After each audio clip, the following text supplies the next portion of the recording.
Welcome back to another edition of How to Rock the Virtual Stage. I'm your host, The Trigger, Rich Bontrager. Every week we're here to give you coaching insights, tips, and better rock the virtual stage. The virtual stage is ever expanding, and it now affects almost every industry. It doesn't matter if you're a CEO or a small business. It doesn't matter if you're in education or in church ministry.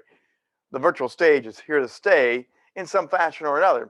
And this requires different skills and abilities to communicate, to share your message, to increase consumer confidence, and just so much more.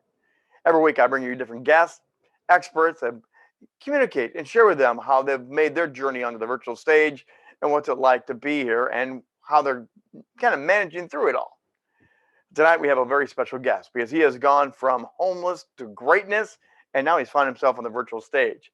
Stick around for that one. Now, coming up in the next several weeks, here's what's coming on for How to Rock the Virtual Stage. We have next week, Sheila Anderson will be my guest. Sheila is a return on image. She's a corporate and personal branding expert. She's a C-suite advisor from C-Suite Network. And she's an image consultant, speaker, and author. And she's going to be on here to talk about image. What does it look like, feel like to step onto the stage, and how do you best present yourself? She's going to talk about the color schemes and all the different things that look good for you. And we're going to have a lot of fun with that. So join us next week on How to Rock the Virtual Stage. Then coming up on February the 8th, we're going to do a special noontime show. We're going to go in the noontime, and Dominique Ricks Murphy will be my guest. Now, she's the president of the Right Hand Method, and she's a 3-time Emmy Award winner and a Miss Virginia America 2020. We're going to talk a lot about the virtual stage and broadcast skills and other things like that. So you want to make sure you join us for that special noontime edition. That's what's coming up in the next several weeks of How to Rock the Virtual Stage. Don't forget, all of our shows right now, they're currently on YouTube. We're coming up to a brand new platform we're going to launch just for How to Rock the Virtual Stage. And C-Suite TV will have all the backlog and current shows as well.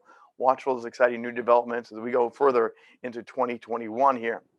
Tonight, Joel Bryant will be my guest. Joel Bryant is the director of Bryant Leadership Coaching, and he's a C-Suite executive network leader as well. He's an author, an award-winning author, and a ghostwriter as well. I'll tell you a lot about Joel here. He's gone from homeless to greatness. Joel is a former award-winning corporate trainer, and at the university, he was also a lecturer. He quit his job. However, on October 2000, he followed his dream to become an author. En route to that, he had a car repossessed and became homeless 1 week after 9/11. We all know about 9/11. Think about that, becoming homeless after 9/11. Thanks to his second book, however, Work Why?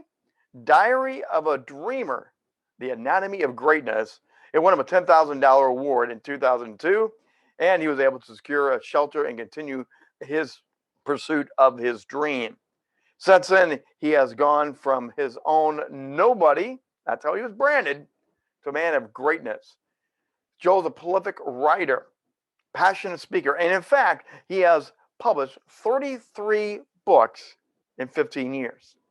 Each of them has examined different themes of his own life and leadership, from change to growth and greatness. Now, Joel has a lot to share, but a lot of it goes back to that homeless to greatness theme. He has gone on an amazing journey, now involves himself, launching a new book very soon, and he's now coming onto the virtual stage and learning how to share, market, and educate virtually. So let's take us through a little bit of the journey here. And again, the great thing is, the cool, amazing thing is, you did not waste the pain of what you went through. You turned it into writing. But also part of the reason you got to where you at was you took a risk to become a writer. Take us through the idea of you stepping out of what you were already doing. You were proficient, you were an expert, you were well received, and then you took a risk. Talk us through why you took the risk to change career paths. I was bored. I was working for a pretty large company, and I was very good at what I did. I was a trainer, I was a salesperson, and I excelled. And I thought, okay, I don't want to do this another 20 years. I don't want to be the best person at my job another 20 years. And so I just decided, you know what, if I'm going to live the life that I envision, I had to make a decision. And luckily at that time, my wife supported me emotionally and just in all the ways. So I just decided to quit and put my money where my mouth was and go after my dream. So talk to that for a second, because this 2020, this past year, we all had to make decisions to pivot, Mhm. reinvent, to stop what we were doing. Businesses shut down. Talk to the people right now about what you learned through that experience of reinventing yourself, and then tragedy happens. What can you share You with us? learn, you have to expand. You got to change your self narratives. You got to begin to abandon those narrow perceptions and that perspective. And the most important thing, you cannot feel sorry for yourself. Everybody has pain. Everybody has disappointment. Things happen that are not fair and they're not equitable. But when we live on this planet, we're in the dimension of the precarious. Anything can happen. So I learned not to feel sorry for myself. I had a lot of inner growth, and I think the most important thing for me, Rich, I didn't realize I was a very ungrateful person. I was fortunate, I was blessed, dare I say, but I complained all the time about my life. And again, and so we all do that in reality. All of us complain about what we're doing, why we're doing, the things are not going the way we envisioned them to be. And then your car gets repossessed, you're homeless, and 9/11 hits. Talk us through the emotion, the pain, the reality of what you went through. It was like I was having an out of body experience. I saw myself living the reality that so contradicted my intentions. I thought I'm going to quit this job. I've got some money saved up. This book is going to hit, and I'm going to just go from a very seamless transition to success as an author. Even though I know this is very hard to do in this country, but I was optimistic. I was energetic. I was confident. I had all those emotional attitudes that are required to not only go after your dream, Rich, because everybody goes after the dream. But if you don't enjoy the journey, even being homeless, I enjoyed the journey. How did you enjoy the homeless journey? Just wrap our heads around that for a minute, because I'm an adventurer, I'm a dreamer, but how do you embrace homelessness and tragedy? Because you can't argue with reality. I'm sitting in the car. We had one car left. I'm sitting in the car in uptown Charlotte. It's pouring down rain. We have $5 to our name. What can I do? I can complain. I can lament. Or I can say, Joel, you made a choice to pursue your dream. And this is a part of your process. And so I had to talk myself down. And then I say, my wife, I had an extraordinary wife. Without her, I probably would not have gone through it. And I certainly wouldn't be doing what I'm doing today without her support. So support systems are really huge. I was just going to ask you, what kept you going? So obviously, your wife helped keep you going in some of the most horrible things. What else kept you going to make the switch from what you were doing to becoming an author? Unshakable belief in my own personal greatness. You notice I said from homeless to greatness. I didn't say renownedness, because in this society, we don't make a distinction between greatness and renownedness, or greatness and prominence. And there was nothing that could tell me that that circumstance was a definition of my essence. It was temporary. I was just passing through that stage. So what kept me going is that, think about this. What keeps everybody going? I call it the vow of greatness. Everybody says, when I grow up, I'm going to be. And if I had not become that yet, I haven't grown up, which means I'm still evolving. I'm still expanding. So my vision kept me going. Why did you decide to write a book? Because everyone wants to write a book, but most of us never do it because we're afraid of it. So why did you actually go ahead and do this? Because I think writing is like an x-ray of the soul. If you want to know what's going on inside of you, get a journal and just free write. So I didn't really start writing a book. I just was keeping a journal to sort of chronicle my evolution.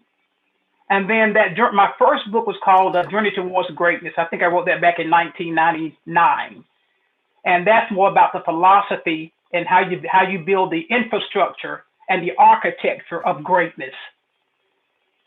So in this world we live in right now, in this new virtual age, what do you think we redefine greatness? Because everyone's jumping online, everyone's got a podcast, everyone's got a TV show, everyone's streaming content. We're blowing up social media.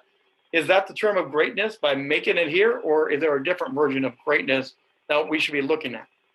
First of all, greatness is service. I don't just write. I write words that find resonance with other people so they can say, me too, I've been there. Because nobody wants to hear somebody who's had an easy life. You can identify with that. And if you had that type of life, it's okay. So for me, greatness is service in a way that impacts you. And let me just give you, when I was at the corporation, I was impacting people. They didn't know how to sell. They didn't know how to meet these different metrics. I showed them how to do that. They were impacted, okay, performance, bonuses. I got a little check, but there was no soul pay.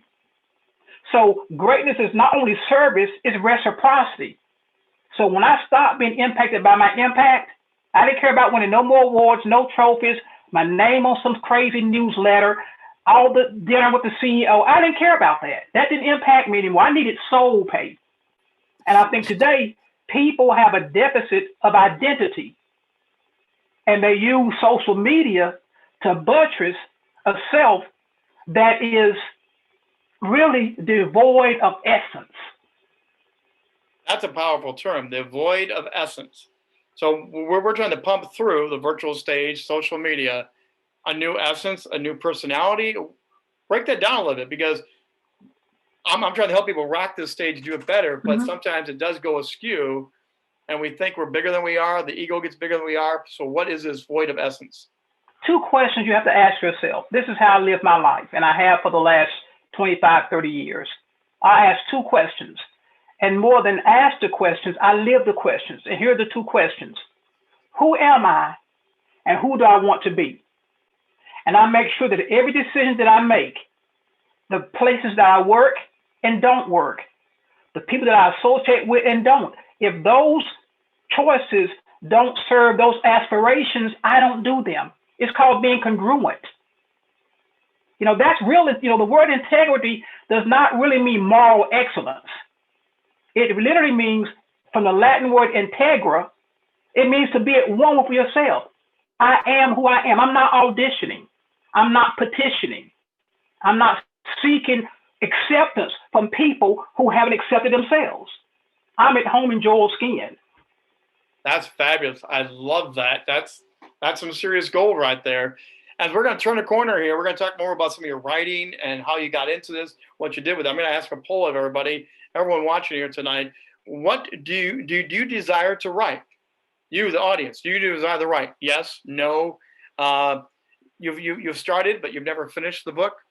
Hey, that's me, guys. I've started, I've tried. You have no idea what you might write about, or maybe you don't think you have anything to write about. Well, let's have the audience cast their votes a little bit here as we get into now the writing side of Joel Bryant. Again, you have, let me see here, you have yourself 33 books in 15 years. You are a prolific writer. Where does this stuff come from? What is your process? What's your secret sauce? Because not a lot of people write 33 books in 15 years. Honestly, Rich, it's really a gift. I mean, people say that, but it really is. Back in 2001, I used to write, proverbs or little witty sayings, right? And in 5 years, I had written 10 sayings, and 5 of those were trash. And then one day I got up and I grabbed my pen and I filled up 3 journals nonstop. And from that day to this day, I'm simply a conduit. I don't really write. I just receive and I transmit back to other people. So it's really, but on the practical side, I read everything I could. I read the best writers. I listened to people speak, their diction, their tonality, their syntax, all those, their inflection. So I've been able to, as a ghostwriter, you got to be empty. I have to make Rich sound like Trigger, not like Joel, if I'm writing your book. I love that. I don't know if you can do Trigger speak, man. But you're right. As a ghostwriter, you do have to kind of empty yourself and take on the person, the story, the narrative of whoever it is you're writing about. That's a unique talent, isn't it? Mm-hmm. Well, I think it's cultivated.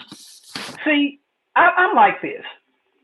Talent is rightly rated, but there is no substitute for diligence, determination, and mastery. And that is not the work of a day or two. Let me say this.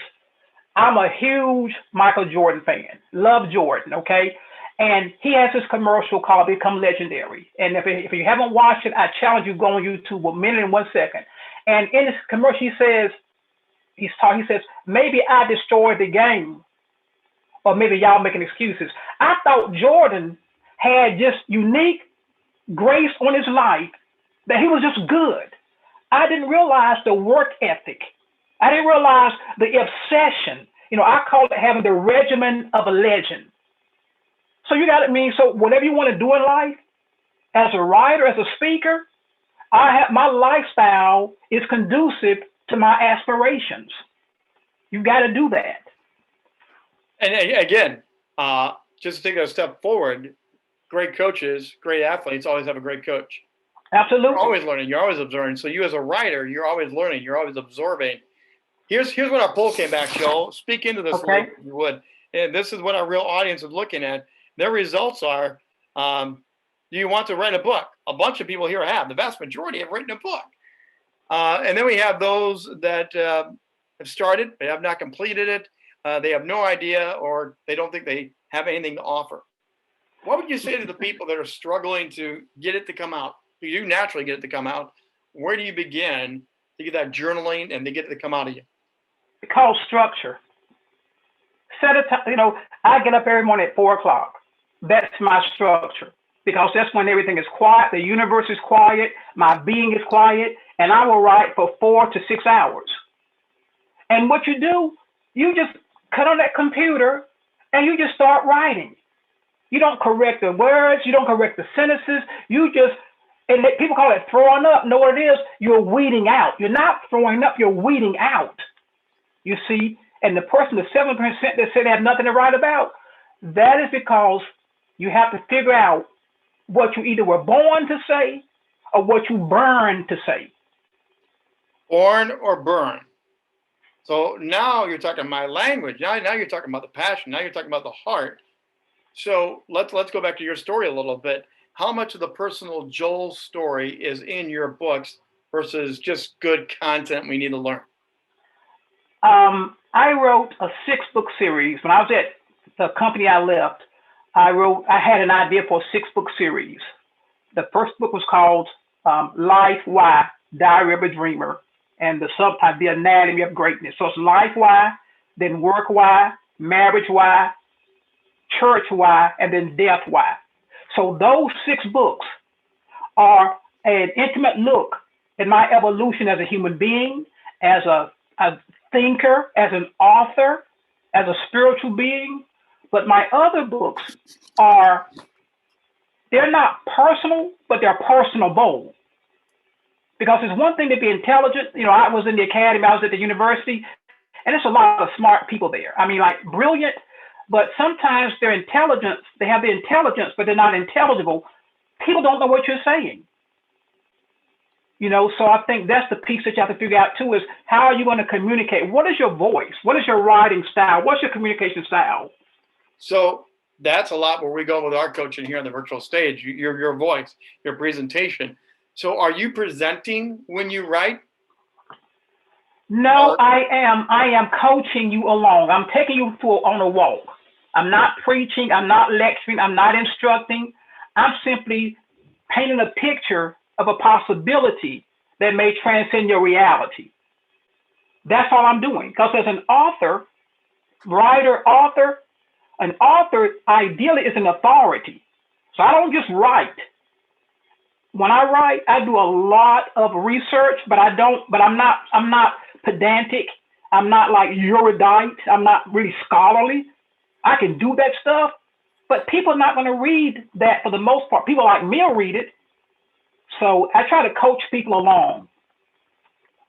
Knowing what you know now, looking in the rearview mirror with us a little bit here, would you have done anything different? Would you have shut down, started the writing without having something to protect you? Or is that part of the essence of Joel now that makes you a great writer? Wouldn't change a thing. And to say that is to say, I like who I am, because when you change one thing, you change everything. And so for me, it's like having regrets. Like I was talking to somebody, they said, what's your biggest regret? I said, I don't have one.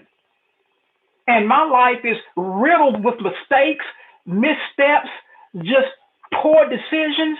But I can tell you, Rich, at this age now, I have no regrets. Because why? I made the decision that I made at the level of consciousness that I had at the time. Live and learn and keep going forward. So, Joel, everyone's going virtual. In fact, you're going to be going virtual. You're going to be having a book launch party coming up. We're going to be working on that together. And what's it like for you as an author now to step onto the virtual stage? Are you excited? Is this kind of hard for you? Where were you at with navigating? This is the online world now, and you're stepping onto it. I mean, for me, if you would have told me 25 years ago that I could get in front of anybody and do anything, I was socially awkward, profoundly intimidated by anybody. But through my evolution, I developed self-confidence. And so for me to just do this or to share with people, it's easy. Now, it may be hard for me to go to dinner with you and have a conversation because I'm an introvert. But if it's topical and it's ideological or it's based on a topic or a subject, that's easy for me. So as we get ready, the second half of the show, everybody, you're going to be able to ask your own questions of Joel. There's a ton more to explore. Hopefully you guys are taking some notes. We also, the chat box is always there as well if you don't want to come unmuted. But we encourage you to turn your cameras in the second half of the show, open up your microphones, and really join the discussion. Coming up again in a couple weeks here, we're going to have some more fun. We'll talk about that in a second. But let's go back to Joel. What is this new book about? Tell us a little bit of sample about, again, all these books. What's the new one? It's entitled The New Being, Preparing for the Emergence of a New Humanity. And I have it might be a radical thesis, and it's this. I believe that human nature is corrigible. It can be corrected. All of our systems, right? All of our corporate cultures, we talk about toxic cultures. Most employers now, they guard their culture with their lives. But your culture is simply an expression of your belief about human nature. That's why you have some cultures that are very strict, very stringent, very rigid, regimented, because they don't believe in people's goodwill. So what you believe, so how you structure your company and your culture, it is a critique of your belief about human nature. And our systems are the same thing. So do you forecast through this book, our culture is going through a change? Human consciousness is expanding rapidly. There's an awakening happening all around the planet. The old paradigms, the old paradoxes, the old perplexities. Let me tell you something. In the new millennium, a lot of problems won't be solved. They'll be dismissed. Think about 9/11. I remember when I was watching the news, every day on Fox News, it was Gary Condit and Sandra Levy. And when that happened, I just remember that when 9/11 hit, every problem became relative.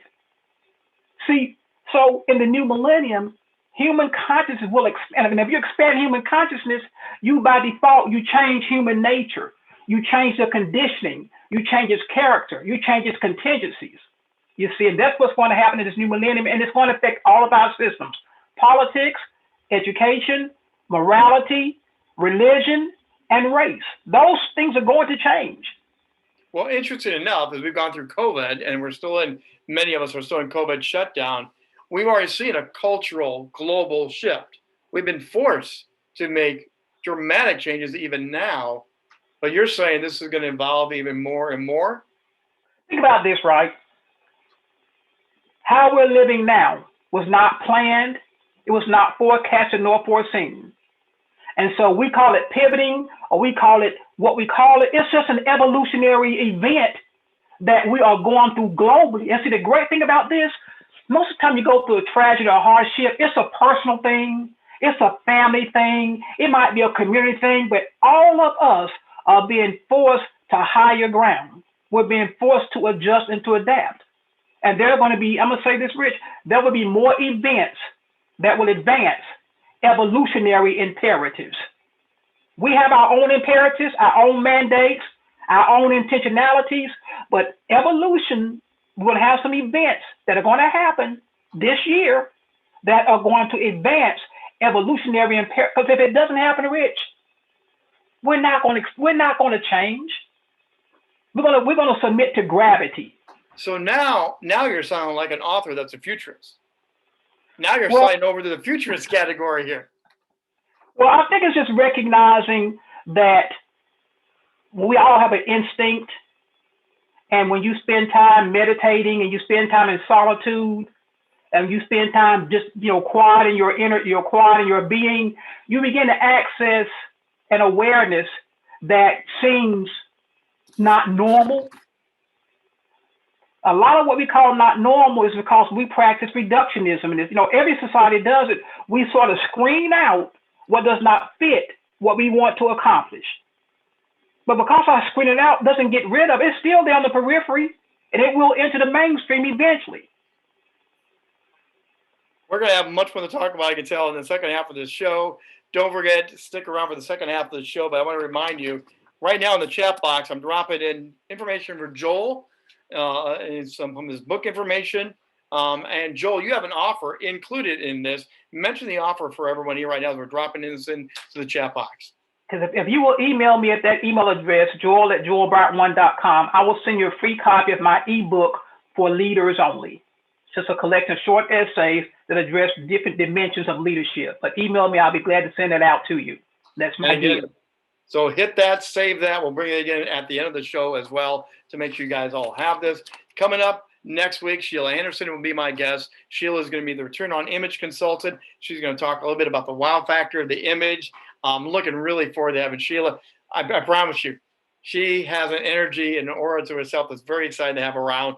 And then coming up on February the 8th, it's a Monday, we're going to go live at noon, and we're going to do a noontime show with Dominique Ricks Murphy. She has been a Miss Virginia America in 2020. She's the president of the Right Method, and she's an Emmy Award winner as well. And we're going to talk more about the virtual stage. She also launched a book virtually, so it will dovetail really well on what we've done here tonight.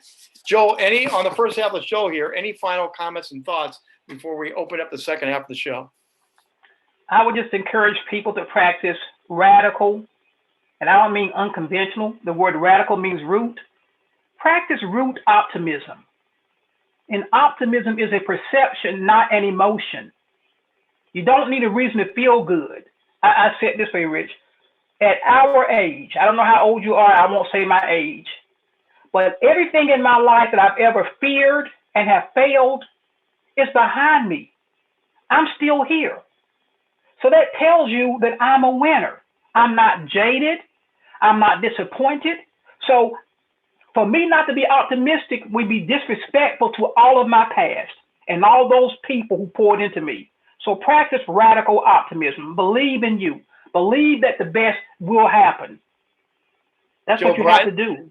Joel Bryant, that's fantastic. Thank you for your sharing, your topic, your books. Remember also LinkedIn. He has a LinkedIn profile drop in there. You can get his LinkedIn, go like, follow, and learn a lot more about his material. Also, if you have contact information from me, and I would love to connect with you through LinkedIn and just see where the conversation goes. We'd love to help you rock the stage personally, professionally. There's so much now expanding. So again, thank you for being with us tonight here on How to Rock the Virtual Stage.